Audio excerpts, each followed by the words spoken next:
So I think we're going to crack another Patreon listener question. We have a whole bunch of Patreon listener questions coming up the next month or so. And here is yet again a other one. And as of course, if you are interested in asking a question on the podcast, be sure to check out our Patreon in the description below. We have a lot of cool tiers, and hey, come check us out on the Discord and join us also. But at $5, you could ask a question on the podcast, and we have one today here. Billy Brigman of the Patreon crew wants to know, if Hasbro was to produce a M.A.S.K and GI Joe line that was in scale with Transformers Generation line, do you think fans would buy it? Like a Human Alliance kind of line, like the movie verse, example, 33mm Titan scale action figures with scaled vehicles and play sets. And then he goes on to say, like, give examples, like even if it could be mixed in with other stuff like Visionaries, Micronauts, ROM, Ghostbusters, Marvel, like the crossovers they've done in the past, even Battle Beasts. So there's a two-part answer to this. Number one, Hasbro in the past made a behind-the-scenes effort to revive M.A.S.K, and the only public information of this was at TFCon. I want to say it was TFCon 2015. Aaron Archer does his private paid panels, which are like private panels where you get to see a whole bunch of stuff that Hasbro worked on that isn't public because who knows, one day it might happen. So he showed a whole bunch of slides and stuff and plans of stuff that was going to be.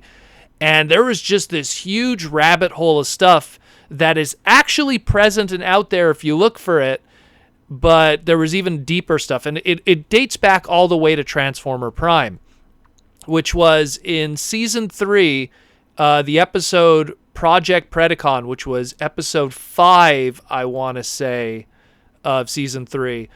It was episode 57 overall. And in Project Predacon, when Optimus gets his new body, again, this is spoiler for people who haven't watched Transformers Prime, Fowler, one of the guys of Unit E, which we'll get into what Unit E is in a second, brought a transforming module body for Optimus Prime from their M.A.S.K division.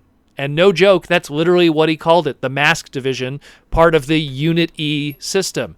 Now, what Unit E was back in 2000, I think it was 2013, San Diego Comic-Con, at Hasbro's booth, they had this comic book, which was called Unit E. And it was just Hasbro playing with this idea of what if all our franchises were under one roof and had like this Infinity Gauntlet Avengers-like kind of crossover craziness with Micronauts, Gem, M.A.S.K, Stretch Armstrong, even Candyland was involved. No joke. But of course, also GI Joe and Transformers. And it was just something they were playing with this idea. Nothing really came of it. And then, of course, when Transformers Prime came around, they wanted to continue playing with this idea. And so they're like, we're going to name drop M.A.S.K. You know, we're going to name drop M.A.S.K here in this episode of Transformers Prime. We're going to name drop the Unit E concept. And while this is all happening in the GI Joe toy line, which they were going through, I believe it was their 25th anniversary toy line, we're going to even have Matt Tracker from M.A.S.K have a figure in it to kind of create that crossover on the GI Joe side. There was a lot of considerable effort that was being put into this to kind of revive M.A.S.K and kind of bring it back using Transformers and GI Joe as these like platforms to do that. And here's the part that a lot of people don't know, and I don't even know if this is written online, but Aaron Archer showed a whole bunch of slides of plans, which was at the end of Transformers Prime, when the series was done, Ratchet stays behind with Unit E in the Autobot base to be part of, you know, Unit E and stuff. All the Autobots and Decepticons, they go back to Cybertron, and that would be the Predacon Rising movie. The plan was that the Autobot base, which we had these beautiful shots of it, that was like, it's kind of like a mesa mountain, that was supposed to later on become Boulder Hill. And for people who don't know what Boulder Hill is, Boulder Hill was the main base of the M.A.S.K division in the original M.A.S.K cartoon, The Good Guys, you know? And there was all these hopes that, like, you know, there was going to be a M.A.S.K series or a cartoon, and while it would be its own M.A.S.K series cartoon, Ratchet would be a member of this cartoon to kind of be that connection that, hey, it's still connected to Transformers and this larger continuity. And then, of course, we see years later, words after 2013, the attempt with the Gem movie that didn't work out, and that kind of aborted a lot of things that they were planning to do with Gem with dolls and stuff. And I mean, there was even planned sequels. And Micronauts, it's the same thing. They were playing with a lot of ideas of what are we going to do with the Micronauts. I mean, we have a whole bunch of new stuff coming now. The GI Joe movie, when they did the sequel with The Rock, there was hope that there'd be success with that. There was a lot. They were pushing forward for this Marvel-esque kind of united universe, this connected universe crossover franchise, if you will. And it all just kind of didn't happen. But M.A.S.K was a big part of that. And unlike Gem and Micronauts and GI Joe, which didn't really show those crossovers, we had a lot of those crossovers shown in Transformers Prime, and a lot of it that just never panned out. Like, again, the Autobot base in Prime becoming Boulder Hill later. There was a lot of plans. Same thing with probably, Aaron Archer didn't talk about it in the panel, but the fact that Jack and the other human characters in Prime, that they became members of Unit E, who knows, they would have been maybe the kid members of M.A.S.K in the future. Matt Tracker would still be the main character, but now maybe Jack would have been, I don't know, one of the up and coming members or something. And I imagine Miko would have probably fit in just perfectly with all the craziness there. It's pretty nuts. It's pretty nuts. And I mean, there you could even see for about 5 seconds in the episode, you could even see the Unit E logo on one of the doors that Miko is trying to get into and stuff. It's fascinating stuff. And so now go to the second part, which again, to kind of really answer your question, which is, would this sell? Well, here's the thing. This is the most important thing of all, is that would fans be into it? Would it sell? I think that if they would have implicated this, if they would have done this way, Transformers Prime was received very well by fans. If this would have been a spin-off, let's say Transformers Prime ends and then they spin off to a M.A.S.K series, and let's say it was also done in CG and that more serious tone that Prime was going with, I really like to believe that I think fans would have really taken to it, very much so. And Transformers was still a very hot brand, going into 2013, 14, with Transformers Prime still on the air. That I think people would have transitioned to that M.A.S.K brand, with Ratchet being there to kind of remind people, hey, we're still part of Transformers. And I think people would have got into it. Hey, it would have just been vehicles that transform into other vehicles. You'd have figures and G.I. Joe kind of scale stuff maybe. I mean, who knows how they would want to go about it? Is it going to be something that's a G.I. Joe scale with the 3 1/4 inch figures? Would they done something like you mentioned, like the Generation scale? Generations, I think, would have been a little too small. Like you mentioned, it would have been that more Titan scale, small figures. I think they would have wanted to done something either Human Alliance, because Human Alliance is a little more it's slight. Human Alliance figures, the human figures, are slightly smaller than M.A.S.K drivers from the 80s.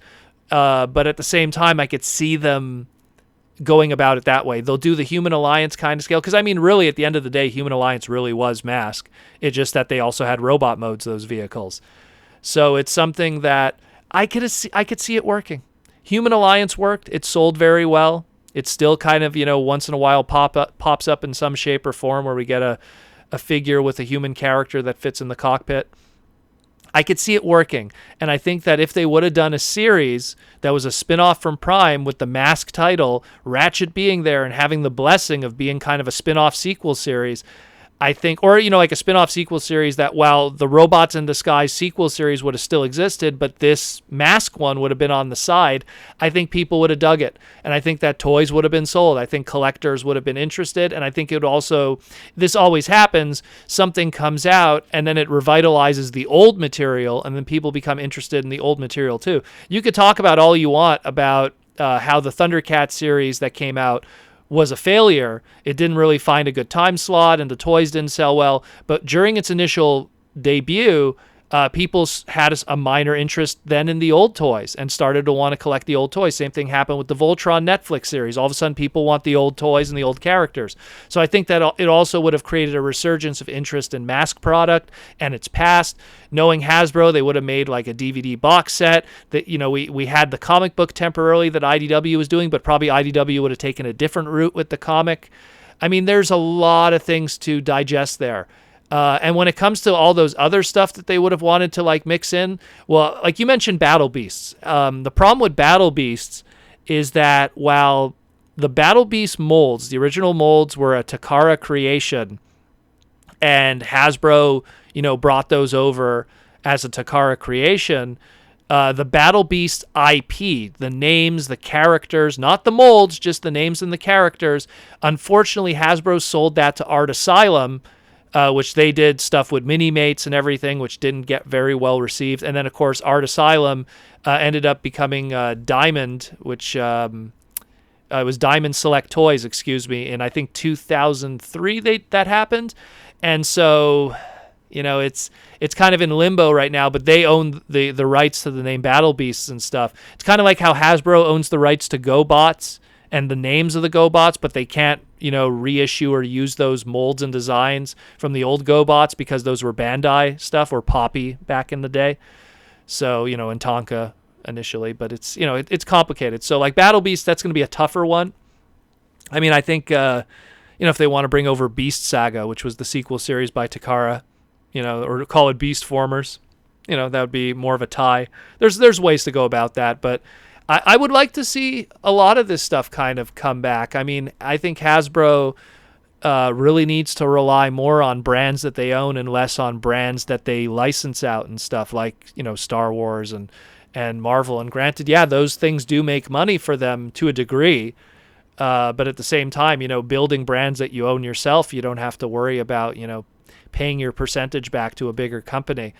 So it's something that, I mean, that's why they always lean on Transformers now, because it's their baby, and it's their baby that still makes them money.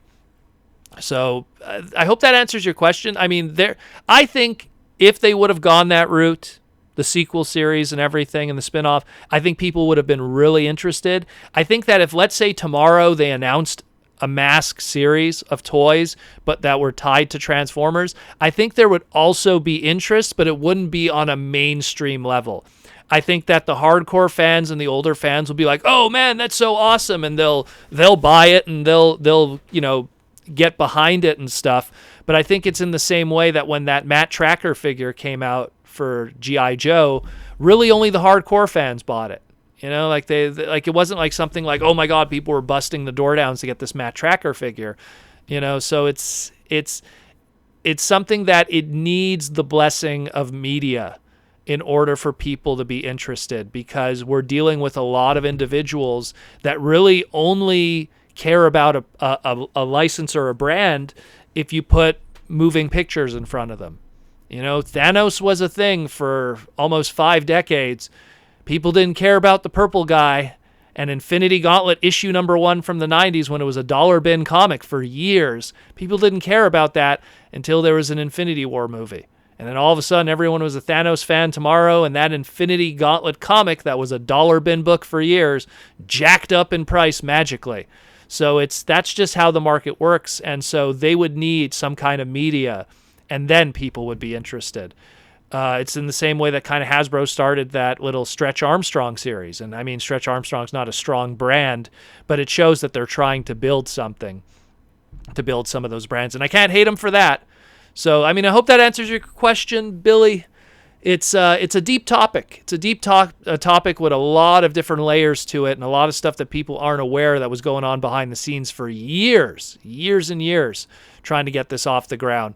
Let me know what everyone else thinks. Like, if they would have been into that. Like, maybe my take is a more rational one, but would have you been interested in a M.A.S.K series? Like, if, let's say tomorrow they did a M.A.S.K meets Transformers toy line, would it be something that you think would work in retail, or is it something that you feel would be better off on like a Hasbro Pulse limited run collector market only thing? Like, what would you want from it, really, from a M.A.S.K line?